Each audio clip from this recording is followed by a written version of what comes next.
안녕하세요. 반갑습니다. 허재삼 작가입니다. 오늘 여러분들께 소개해드릴 책은 우리는 예쁨 받으려고 태어난 게 아니다. 먼저 간단히 작가 소개를 해드리겠습니다. 김현진, 한국예술종합학교에서 시나리오와 서사 창작을 공부했다. 17세 에세이집 내 멋대로 해라 한글의 N으로 데뷔해 각종 글쓰기에 자의타의로 몰두하는 동안 어느새 20년이 훌쩍 지났다. 다음 20년도 계속 쓸 것이다. 먼저 본문으로 그럼 들어가 보겠습니다. 그러는 당신이나 잘하세요. 스타벅스의 녹색 간판, 여기에서 내어주는 테이크아웃 컵으로 커피를 마시며 거리를 거니는 여성들을 조롱한 된장녀의 하루라는 만화가 널리 퍼진 적이 있었다. 한 갑자년 전으로 기억하는데 이렇게 오래 지났음에도 된장녀 혹은 김치녀에 대한 징후는 전혀 사그라지지 않고 계속 불타오른다. 한국 남자에게 줄임말로 한남이라고만 해도 엄청나게 욕을 먹는데 된장녀라는 단어는 여전히 많은 여성을 올가매고 있다. 된장녀라는 단어를 쓰는 이들이 이 단어를 전가의 보도처럼 휘둘러 정말 때려잡고 싶은 것은 어떤 여성이었을까? 인생을 무임승차하는 것처럼 보이는 젊고 예쁜 여성, 신데렐라 컴플렉스로 똘똘 뭉친 여성, 자기 것이 아닌 것을 외모로 얻으려는 여성, 데이트 비용을 한 번도 내지 않는 여성, 얼굴 하나 믿고 버티는 여성, 남자 주머니의 것을 자기 것처럼 여기는 여성, 사치와 허영에 목숨을 건 여성, 고로 괜찮은 남자 만나 팔자 고치는 여성, 이런 여성을 공격하려 만들어낸 단어였을 것이다. 하지만 이후로도 된장녀라는 단어는 쓰임새가 마구 커져 가부장제의 마음에 들지 않는 여성에게는 무조건 된장녀, 김치녀라는 프레임이 씌워진다. 물론 된장녀라고 불릴 만한 여성이 전혀 없지는 않을 것이다. 그러나 이 된장녀라는 단어가 허망한 것은 이 단어가 실제로 된장녀로 살 수 있는 여성에게는 털끝만큼의 상체기도 내지 못했기 때문이다. 된장녀라는 단어가 등장하기 시작한 2000년대 중반부터 지금까지 여성으로 태어난 것을 철저히 이용할 줄 아는 영리한 진짜 된장녀들은 이런 프레이밍에 관심조차 없다. 그녀들이 생각하기에 된장녀가 어쩌고 김치녀가 어쩌고 하는 것은 매력적인 여성을 차지하지 못하는 무능한 남자들이 인터넷으로 와글와글 떠들어대는 것뿐이므로 찐 된장녀에게는 일도 타격을 입힐 수 없고 목에서 피가 나도록 된장녀를 경멸한다고 떠들어봤자 된장녀로 살 수 있는 능력이 있는 여성은 그런 말은 루저들의 헛소리로 생각할 뿐 자신감 있고 강한 그녀는 자신이 원하는 것이 무엇인지 잘 알고 있으며 굳이 그것을 감추려 할 생각도 없다. 그 말에 숨어 있는 것. 여성의 삶에 숟가락 하나 얹고 잔소리하려는 사람은 정말 끝도 없다. 문제는 충고를 가장해서 자신을 멋져 보이게 하려는 이들이거나 충고나 선한 뜻을 자처하며 여성을 뜻대로 움직여 자신에게 이득이 되도록 한다거나 여성을 자기 뜻대로 움직이려는 사람이 많다는 것이다. 오죽하면 맨스플레인이 있겠는가. 여성을 가르치려 하는 사람이 하도 많으니 생긴 이상현상. 여성을 자기 뜻대로 착취하려고 사탕발림을 늘어놓는 사람을 구분해서 피하자. 다음 예시를 보고 멋지게 응용해보길. 다 널 위해서 하는 말이야. 부모님이나 가까운 친구가 이런 말을 할 때 정말 좋은 뜻일 수 있으니 감사해도 좋지만 딸을 자신이 원하는 길로 가게끔 강제할 때 가장 많이 쓰이는 말이므로 숙고해야 한다. 평소에 나와 별로 가깝지도 않거니와 별로 사회에 공헌하는 것도 없는 이들이 나와 친하지도 않은데 잘난 척하면서 이런 말을 늘어놓으면 의심해보는 것이 좋다. 특히 평소에 가식적이다 싶은 이들이 이런 말을 능숙하게 한다. 나 잘 되려고 하는 말인지 말하는 자신을 위해서인지 잘 살펴보자. 이 말에 숨어있는 뜻은 다음과 같다. 다 날 위해서 하는 말이야. 혼자라고 함부로 탓하지 말라. 누가 뭐래도 연애는 견문을 넓혀주는데 큰 역할을 한다. 20년, 30년 넘는 세월을 전혀 다르게 살아온 두 사람이 서로 부딪히며 타인의 세계를 아는데 연애만 한 것이 없다. 하지만 연애가 좋은 것이라고 말하는 것과 연애하지 않는 사람을 하자 있는 것처럼 취급하는 것은 엄밀히 다르다. 그런데도 우리 사회는 커플을 권하고 높이 우러르며 솔로를 어딘가 모자라고 부족한 사람이라고 나무란다. 그러니 여성을 유혹하는 픽업 아티스트 같은 이들이 나타난 것일 테다. 가부장제와 자본주의, 그리고 물신이 뒤엉켜 우리 사회는 짝없는 사람을 비하하는 데 열중한다. 여러 사정상 연애를 하지 못하면서 살다 보면 마치 의자놀이에서 의자를 모두 빼앗겨 자신만 자리에 앉지 못한 채 멍청이 서 있는 기분을 느끼곤 한다. 사실 이 사회가 커플을 권하면서 외치는 말은 바로 이것이다. 돈을 써라. 물론 솔로로 살 때도 전시회 가고 영화도 보곤 하지만 커플일 때는 더블로 돈을 쓰고 이벤트를 위해 머리를 짜낸다. 핸드폰으로 뻔질나게 연락하니 핸드폰 회사나 통신사가 먹고 살고, 어딘가 놀러가서 추억을 만들려 하니 펜션 같은 것도 먹고 살고, 둘만이 있을 방을 찾아가니 모텔이나 호텔도 먹고 살며, 놀이동산과 영화관도 모두 커플이 먹여 살리는 셈이다. 예쁜 카페에 가서 인스타그램에 올릴 사진도 찍고, 맛집도 찾아가고, 시원하게 함께 맥주 한잔해야 하니 술집도 먹고 살고, 각종 기념일마다 온갖 업종이 고래고래 소리 지른다. 우리야말로 당신들이 최고의 날을 보내기 위한 모든 것을 다 갖추고 있습니다. 우리는 당신들의 돈을 가져갈 준비가 충분히 되어 있습니다. 우리가 파는 것을 선물하고 우리가 파는 것을 먹으면서 데이트하세요. 싱글 저리 꺼져. 돈도 쓰지 않는 게. 커플 어서 오세요. 연애도 이런데 결혼은 오죽하겠는가. 결혼은 연애와 돈 쓰는 단위가 다르다. 우리 사회가 동거를 좋지 않게 보는 것은 아마도 경제 효과가 적어서일지도 모른다. 외국보다 미혼모나 미혼부가 살아가기에 불편한 것도 사회가 인정하는 커플을 이루어 지속해서 돈을 쓴 단위가 되지 않기 때문일지 모른다. 부부는 부동산 전세나 매매 시장에도 관여하고 집을 빌리거나 사려니 은행업도 먹여 살리고 가전제품 업계도 먹여 살리고 반지를 사서 보석 가게에 돈을 보태주고 웨딩업계도 먹여 살리고 애 낳으면 아이에게 필요한 온갖 용품부터 아이 교육비까지, 이렇게 한 쌍의 부부가 탄생할 때마다 파생되는 경제 효과는 어마어마하다. 그러니 자본주의 사회가 애인 없고 결혼 계획 없는 싱글을 좋아할 리 만무하다. 어떻게든 그 혹은 그녀를 커플로 만들기 위해 자본주의는 온갖 유혹적인 사인을 보낸다. 그중 하나가 연애와 결혼에 대한 환상을 부추기는 전법이다. 자신이 원하지 않는데 이런 정교한 마케팅에 속아 연애나 결혼에 목을 맨다면 인생 낭비다. 지금 혼자인 자신이 초조하다면 왜 초조한지 생각해보자. 정말로 누군가와 함께이고 싶은 건지, 인스타그램이나 페이스북에서 커플인 이들이 즐기면서 찍은 사진들, 그 이미지에 나도 모르게 매혹되어 버린 건 아닌지.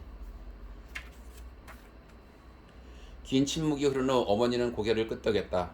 나는 너 같은 자식 낳아서 온갖 죽을 고생을 하면서 길렀는데 저는 자식 안 낳고 닐일이야 혼자 즐겁게 살면서 내가 겪은 고통은 전혀 모른 채로 산다고 생각하니 순간 울컥 화가 났다고. 어쩌면 저렇게 이기적일 수 있을까 하고 버럭 화도 났고, 너도 마땅히 내가 겪은 것처럼 같은 고통을 당해봐야 한다는 생각이 순간 들었다고.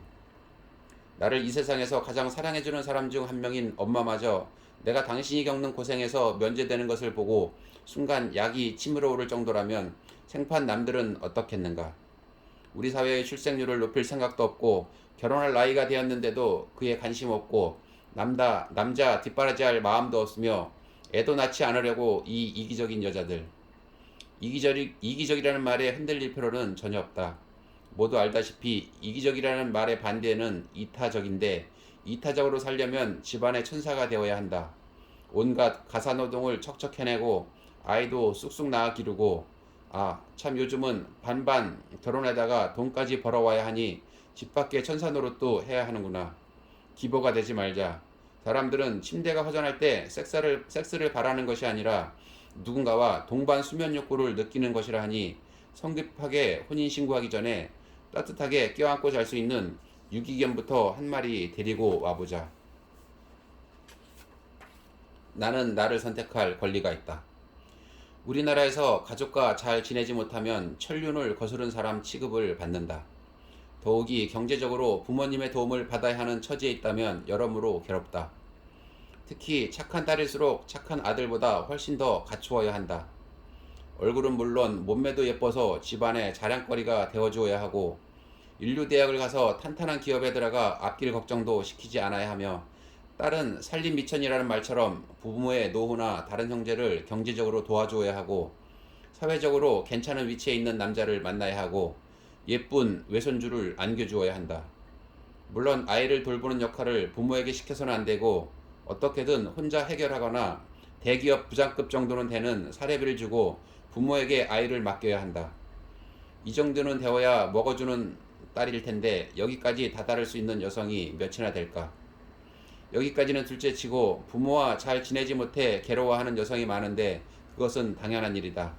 낳아주긴 했지만 사실 부모는 전혀 모르는 사람이기 때문이다. 우연히 운때가 맞아 서로 부모와 자식으로 태어났을 뿐 부모는 나와 전혀 남이다. 다른 사람을 알아가듯 살아가면서 유독 많은 시간을 함께 보낼 가족으로 우연에 의해 가족으로 맺어진 인연이다. 그러므로 가족과 잘 맞지 않는다고 해서 너무 괴로워할 필요는 없다. 맞지 않는 일이 생기면 저 사람과 나는 우연히 가족이 된 거였지 하고 떠올리고 잘 맞으면 우연에 의해 가족이 맺어졌는데 이렇게 잘 맞는 가족을 만나 참 다행이다 하고 감사하면 된다. 가족이 희생을 요구하고 죄의식을 자극할 때 그때는 경제력을 댈 수 있는 한 비축해 가족에게서 달아나는 것도 중요하다. 우리나라는 복지제도가 잘 되어 있지 않은 대신 그것을 가족의 정에 위탁한다. 이런 나라에서 부모와 잘 지내지 못하는 자식은 페루나 취급을 받는데 앞으로의 가족 형태는 훨씬 더 다양해질 테니 기존 질서에 너무 구속받지 말자. 특히 기존의 가족 질서는 여성을 갈아넣는 형태로 유지된다. 사소하게는 가사 노동부터 전통적으로 아들의 입신양명을 위해 딸이 희생된 경우가 많다. 나 역시 정상 가족은 아닌 형태의 가정으로 이루며 살아가고 있다. 그 이야기를 조금 하자면 20대 초반부터 페미니스트를 자처하며 독립적인 여성으로 살아가고 있다고 생각했으나 가부장제 사회에서 30년 넘게 사는 동안 남성 보호자를 남몰래 원한 모양이었다. 안정적인 직업에 단정한 용모를 가진 한 남자가 적임자로 보였다. 그러나 같이 살고 보니 세상에 그는 학창시절에 약한 애들을 지능적으로 괴롭혔고 어른이 되어서는 성매수가 생활화된 남자였다. 너무 모르고 사랑에 빠진 내가 바보였다. 괴롭힐 약한 대상은 나로 바뀌었지만 이를 악물고 참았다. 남들과 조금 다르다는 시선이 지겨웠기 때문에 남들 사는 것처럼 살아보고 싶어서였다. 그의 가정폭력이 도를 넘을 무렵 나는 만시창기가 되어 간신히 그를 떠났다. 그토록 페미니스트라고 떠들어댄 내가 분위기에 떠밀려 그 남자의 본가에서 혼자 프라이팬 앞에 서서 달걀을 깨고 또 깨며 동그랑땡을 지졌다. 그때 일을 곱씹다 보면 나와 결혼이 잘 맞는 옷은 아니라는 생각이 들곤 한다. 그 후 엄마와 둘이 살았는데 엄마가 밤낮 하는 기도는 내가 괜찮은 남자를 만나 아기를 낳고 정상적으로 남들처럼 좋은 가정을 꾸리며 사는 것이었다. 엄마는 나를 결혼 재수성처럼 대했다. 아마도 결혼에 성공하지 않는 한 엄마는 나를 계속 성인으로 대접하지 않을 것 같았다. 블랙 기업에 취직했다가 나가 떨어지고 매일 주정뱅이에 자살까지 생각하던 내게 손을 내민 것은 나의 박연차 클럽 6번과 7번 회원이었다. 노무현 대통령을 후원한 박연차 회장처럼 내게 도움을 주는 몇 사람이 있는데 나는 이들을 박연차 클럽이라고 부른다. 6번과 7번 회원은 부부이며 나의 오랜 독자였다. 심지어 아직 말도 놓지 않은 사이였는데 죽은 물고기 같은 얼굴을 한 나를 본 그들은 강단 있게 외쳤다. 당시 나는 생계를 위해 희한한 곳에 취직해 물이 부족한 물고기 같은 얼굴을 하고 있었을 것이다. 이런 남자와 절대로 연애하지 마라.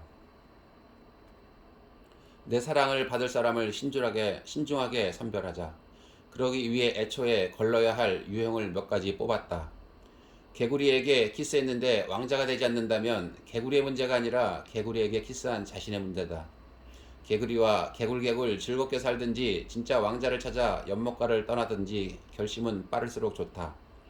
드라마는 TV 안에서나 근사하고 나쁜 남자는 그냥 나쁜 놈이다. 나쁜 남자지만 내게는 따뜻하겠지. 그러한 착각은 어서 빨리 분리수거하고 더는 개구리에게 키스하지 말자. 여기 기본적인 개구리 도감을 만들었으니 참고하고 개인에 따라 업데이트하는 것은 각각의 몫이다. 동물을 학대하는 남성은 무조건 조심하자.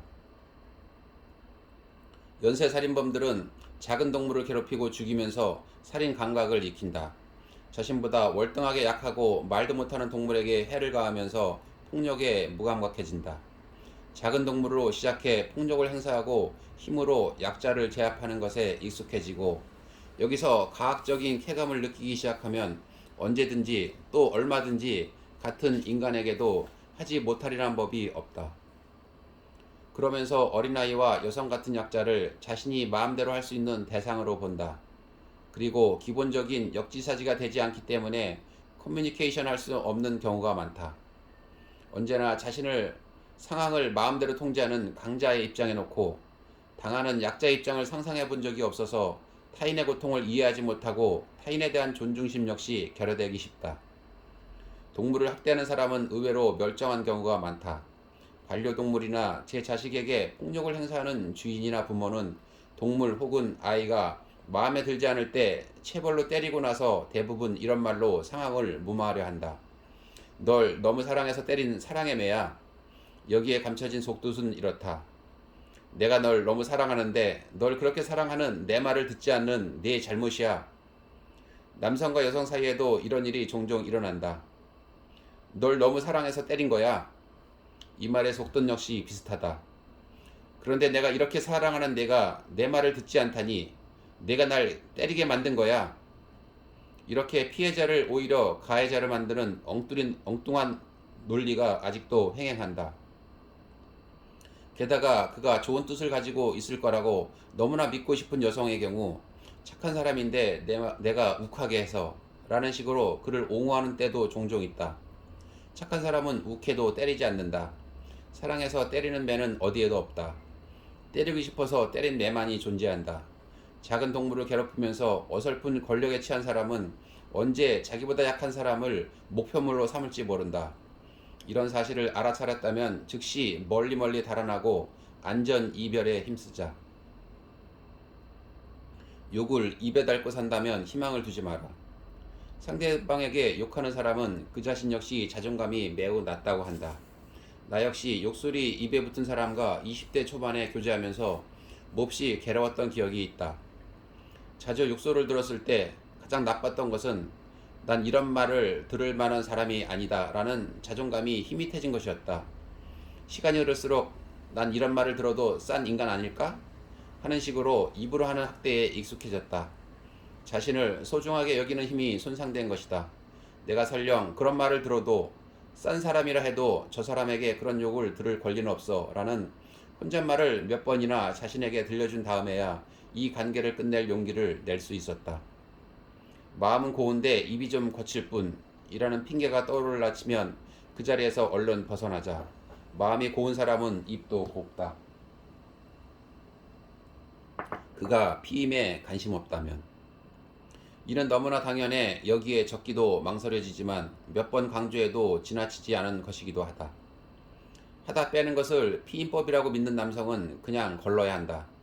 가장 보편적인 방법인 콘돔조차 하기 싫어하는 남자와 절대 잠자리를 해서는 안 된다.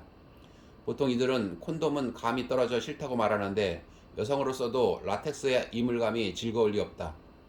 간혹 정말 몰삭직한 남성 중에 사후 피임약을 먹으라거나 낙태 수술을 하면 되지 않느냐고 세상 무서운 소리를 하곤 하는데 이런 남성과 절대 잠자리를 가져서는 안 된다. 이런 남성과 자주는 여성이 있는 한 이들은 계속해서 자기 페니스의 촉촉한 감촉을 위해 여성을 희생시킬 것이다. 임신하면 책임지겠다고 말하는 남성도 마찬가지다. 원하지 않는 임신을 방지하기 위해 대책을 마련하는 것이 책임이지 원하지 않는 출산에 책임을 지면 어쩌란 말인가. 피임 문제는 단순히 임신 방지 차원이 아니라 타인, 그것도 사랑하는 사람의 몸을 얼마나 존중하느냐 하는 문제다. 여성의 오르가즘에 전혀 관심이 없거나 반대로 지나치게 관심이 많은 남성도 멀리하자. 우리나라는 아직 제대로 된 성교육이 이루어지고 있다고 볼 수 없다. 남성들은 야동으로 성지식을 쌓는 경우가 많은데 모두 알다시피 이런 포르노에서 여성의 쾌감을 중요하게 다루는 경우는 거의 없다. 섹스를 하는 파트너가 생겼을 경우 상대의 쾌감을 위해 어떻게 노력할지 마음을 써야 하는 것이 기본인데 그 문제로 대화까지 해야 하나? 하는 식으로 상대방의 쾌감을 신경 쓰고 싶어 하지 않는다면 다른 문제에서도 이기적일 가능성이 높다. 반대로 그쪽에 지나치게 관심이 많은 경우도 문제다. 섹스는 쾌감도 있지만 몸으로 상대방과 나누는 대화다. 그런데 무조건 자기야 좋았어? 좋았어? 좋았어? 하며 자신이 상대의 성을 홍콩 가게 했다라는 것에서 엄청난 자긍심을 느끼는 남성은 여성의 쾌감에 관심이 있는 것이 아니라 여성에게 쾌감을 느끼게 한 자기 자신에게 빠져 있는 것뿐이다.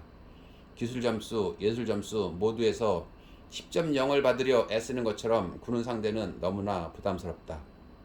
좋았어를 연발하며 침대를 자기 재주를 뽐내는 경기장으로 생각하는 남성은 결국 상대에게 쾌감을 줄 수 있는 자기 자신과 사랑을 나누는 것뿐이다. 여성이 곤경에 처하기를 바란다면 설마 이런 사람이 있겠느냐 싶겠지만 분명히 존재한다. 뭐든지 내가 해줄게를 외치는 이런 남성은 여성에게 백마탄 왕자가 되고자 하는 욕망으로 가득 차 있다. 여성이 사소한 공경에 빠져도 그녀가 충분히 해결할 수 있는데도 해결사가 되고자 한다. 여성이 스스로 해결하면 서운해하는 것이 이들의 특징이다. 여성이 원하는 것을 채워주는 대신 백마탄 기사와 같은 자신에 대한 이미지가 너무 커 여성 쪽에서 그 호의를 거절하면 자신의 도움을 거절했다는 이유로 화를 내기도 한다. 뭐든지 내가 해줄게를 남발하는 남성은 여성의 독립성 자체를 마음에 두지 않을 확률이 높다. 이런 남성은 사실 자아상이 뚜렷하지 않고 누군가에게 도움이 되는 순간 자아에 대한 안정감을 느끼는 경우가 많아 공경에 처한 공주를 몹시 필요로 한다. 자신의 공주가 곤경에 처하기를 바라는 수준까지 갈 때도 있다. 여성에게 필요한 존재가 되지 않으면 자신을 궁극적으로 인식하지 못하는 이들은 자신의 존재 가치를 확신하지 못한 나머지 타인을 건강하게 사랑하기가 어렵다. 뭐든지 내가 해줄게 라고 말하는 남성이 그 정도가 심한 것 같다면 흑기사에게 황홀해 할 것이 아니라 그가 과연 누구를 위해 뭐든지 해준다고 하는지 살펴볼 필요가 있다. 혼자 있으면 굶는 그 어쩌면 좋을까? 혼자 있을 때 귀찮아서가 아니라 할 줄 아는 게 아무것도 없어서 굶는 남성은 곤란하다. 여성이 아무것도 할 줄 몰라 굶는다면 경멸을 사지만 그것이 남성이라면 비교적 관용적으로 보살핌을 받는 경우가 종종 있다. 요리 못하는 걸 어쩌란 말이냐? 이런 문제가 아니다. 식생활은 생존의 기본이다. 그런 중요한 것 하나 스스로 책임질 줄 모르는 사람이 무엇을 제대로 책임질 수 있겠는가? 경제력이 있는 경우 사 먹어 끼니를 해결할 수 있겠지만 주머니가 가벼운 경우 여성에게 떠넘기는 고전적인 방법을 사용할 가능성이 크고 그의 배고픔을 채워주는 사람은 결국 사랑이라는 이름으로 그의 곁에 가장 가까이 있는 여성이 될 가능성이 크다. 사랑하면서 밥 한 끼 못 차려주냐 라는 비난으로 당신에게 죄의식을 느끼게 해 자신의 배고픔을 채우려 하는 이들이 신고 생활이 즐겁지 않다면 즉시 관계를 정리하는 것이 좋다. 혼자 기본적인 생존도 할 수 없는 사람에게 연애는 너무 어려운 과제다. 자기 어머니가 세상에서 제일 불쌍하다고 말하는 남성도 있다. 요즘도 그런 사람이 있겠냐 싶겠지만 말끝마다 자기 어머니가 가엾어 견디지 못하는 남성은 분명히 존재한다. 대리효도라는 말이 있지만 이런 남성은 자신이 직접 효를 행하는 것이 아니라 자신의 어머니와는 전혀 관계없는 젊은 여성을 구해 그 여성으로 하여금 자신의 어머니에게 효를 바치려는 이상한 야망을 품는 경우가 많다. 누구에게나 어머니가 있지만 이들은 다른 집 어머니의 고생이나 수고는 없는 것처럼 굴며 자신의 어머니가 한 고생과 수고만이 세상에서 가장 애틋하다고 여긴다. 효심과 이기심이 이상하게 결합한 이런 남성은 결코 자기 손으로 효도하려는 의사는 없고 자신을 대리해 효도할 여성을 섭외하는 것이야말로 진정한 효도라고 여기므로 낌새를 눈치채면 즉시 도망치는 것이 좋다. 알고 보니 성매매에 익숙한 사람이 당신의 상대라면 100번 양보해서 한두 번의 성매매 경험은 그럴 수도 있다고 치자. 하지만 성매매에 아무 죄책감도 느끼지 않고 자연스러운 일이라고 여기는 남성은 위험하다. 이런 남성은 길에서 어떤 여성을 보았을 때 저 여자는 몇만 원짜리 하며 값을 매기는 데 익숙하다. 한마디로 여성이라는 성을 상품화하는 데 지극히 익숙한 것이다. 간혹 남초 사이트에서 자취하는 여자는 이상형이라고 장난처럼 말하는 이들이 있는데 이것은 성매매 대비 돈이 들지 않는다는 농담이다. 자취하는 여자는 이상형이지만 유학을 다녀온 여성은 싫어한다. 자신은 자취하는 여성의 집에서 자유로운 성을 즐기지만 자신이 아닌 남성과 자유로운 성을 즐긴 여성은 경멸스럽고 더러운 존재이기 때문이다. 이런 남성은 당신의 모든 것에 값을 매길 것이다. 당신뿐만 아니라 당신의 친구, 직장 동료, 어떤 여성을 봐도 값을 매기는 데 익숙하다. 만약 당신과 언쟁이 일어난다면 그는 몇만 원짜리 주제라고 생각할 것이다. 여성의 상품화에 익숙한 사람과 함께라면 늘 값이 내려가지 않도록 주의해야겠지만 그러느니 차라리 혼자가 낫다. 일진이나 이짐의 경험이 있는 상대라면 학교 다닐 때 장난으로 친구를 괴롭힌 경험은 누구나 있을 수 있다고 치자. 하지만 친구들에게서 돈이나 옷 등을 빼앗거나 심부름을 시키는 등 괴롭힌 경험을 학창시절의 아름다운 추억이라고 말하는 부류는 위험하다. 이들은 머리는 컸을지 몰라도 기회가 있으면 언제라도 약한 사람을 괴롭히고 돈 뜯고 심부름 시키는 데 익숙하다. 게다가 그 시절에 자신을 자랑하고 있는 것 역시 문제이며 자신에게 괴롭힘을 당한 사람 입장으로 전혀 이입하지 못하기 때문에 타인의 고통에 무감각할 뿐만 아니라 관심도 없다.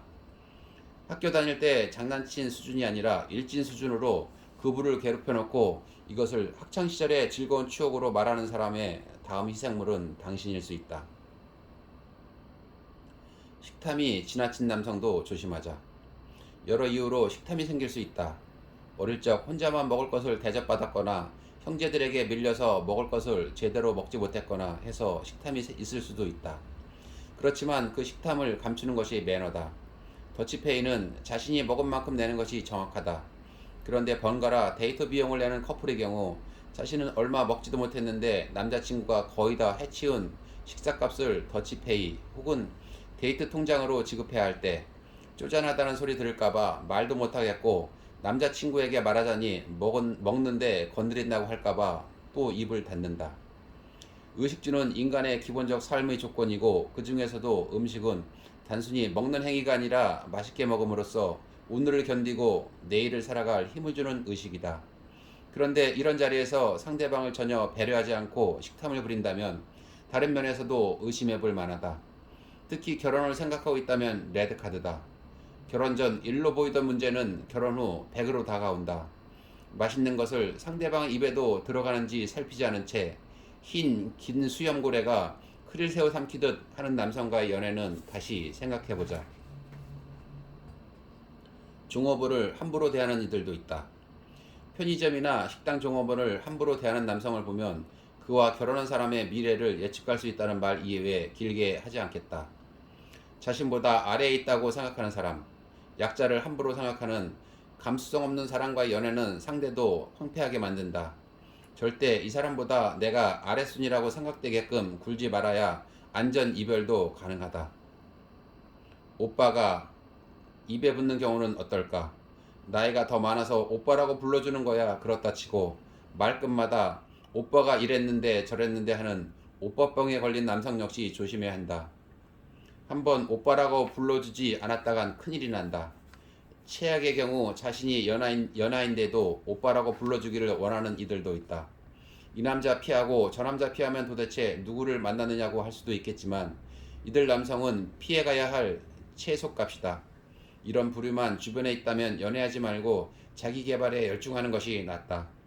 사랑은 사람을 가장 많이 키워주는 비료지만 비료를 너무 주면 작물의 뿌리가 썩는다. 이런 부류와 연애하기에는 당신은 너무도 소중한 사람이다. 외로움을 강요하는 세상에게 툭하면 내뱉기 쉬운 말이 외로워다. 이놈의 외로움은 힘도 빠지지 않고 시시각각 습격한다. 별 이유 같지 않은 이유로도 덮쳐오는 것이 외로움이다. 어느 시인은 외로우니까 사람이라고 노래했지만 이렇게 외로움이 발에 채이는 흔하고 성가신 감정이 되어버린 것은 과연 언제부터일까? 한때는 고독이 낭만의 일종으로 약간은 감미롭기도 한 인생의 필수품으로 불리던 날도 있는 것 같은데. 어쨌든 시대는 외로움을 타파하라. 하나가 아닌 둘이 되라고 등을 밀어젖히니까 열심히 외로움과 싸우거나 도망치거나 하는 중에 문득 의심이 고개를 들었다. 내가 진짜 외로운 것이 맞을까? 나의 외로움은 진짜일까? 누군가 등에 매주는 책가방처럼 누군가가 차곡차곡 외로움을 챙겨서 내 어깨에 올려놓은 것은 아닌지. 그때부터 나는 혼자만의 음모론을 파기 시작했다. 내가 외로움을 느끼는 과정을 천천히 따라가 보니 특정한 상황이 있었다. 애인이 있고 없고 친구가 있고 없고의 문제가 아니라 오히려 TV를 보거나 인터넷으로 포털 뉴스를 보거나 패션지를 보거나 할 때 외로움과 불안감이 격심했다. 지금은 어느 정도 나이를 먹어 아예 내게 외로움을 느끼게 할 매체들을 피해가지만 20대 때는 이 증상이 심각했다. 내가 왜 이럴까? TV나 잡지는 그냥 오락이 아닌가? 외로움과 불안감이 고개를 드는 패턴은 광고에 노출된 다음이 가장 심했다. 광고가 내게 진짜로 하고자 하는 이야기는 무언가를 사라. 단순히 이런 것이 아니라 이것 없이 살 수 있겠어? 하는 교만한 태도였다. 한 달에 얼마 안 돼 하는 보험 광고는 내게 건강할 때 아닌 아픈 날을 대비하라고 말하는 것이 아니라 내가 언제까지 멀쩡할 것 같아? 하는 협박질을 하고 있었다. 화장품 광고는 내게 우리 상품을 바르면 당신은 아름다워집니다 하고 부드럽게 권유하고 있는 것이 아니라 이걸 바르지 않으면 넌 순식간에 쭈그렁 밤탱이가 되어 누구에게도 선택받지 못하고 외롭게 늙어갈 거다 라고 속삭이고 있었다. 내게만 그런 것이 아니라 전 연령층에게 그렇게 속삭이고 있었다. 아버님 댁에 놓아드려야겠어요 라는 말은 이것도 놔주지 않다니 당신 며느리는 당신을 사랑하고 공경하지 않는군요 라는 메시지였고, 프리미엄 분유 광고는 이걸 먹여서 사랑하는 아기에게 충분한 영양을 주세요 라고 말하는 것이 아니라 아기를 사랑한다면서 싸구려를 먹여요? 하고 엄마들의 죄책감을 공격했다. 한때 유행했던 당신이 사는 곳이 당신을 말해준다라는 아파트 광고는 반지하 새방에 사는 사람들에게 그따위로 사는 것도 사는 거냐? 네 동창은 이 아파트 살지? 넌 인생의 실패자야 하고 큰소리쳤다. 고급 가전제품 광고는 이런 것도 아직 없어? 하고 쏘아붙였다. 네, 오늘은 여기까지 하겠고요. 저는 다음에 좋은 책으로 다시 찾아뵙겠습니다. 네, 감사합니다.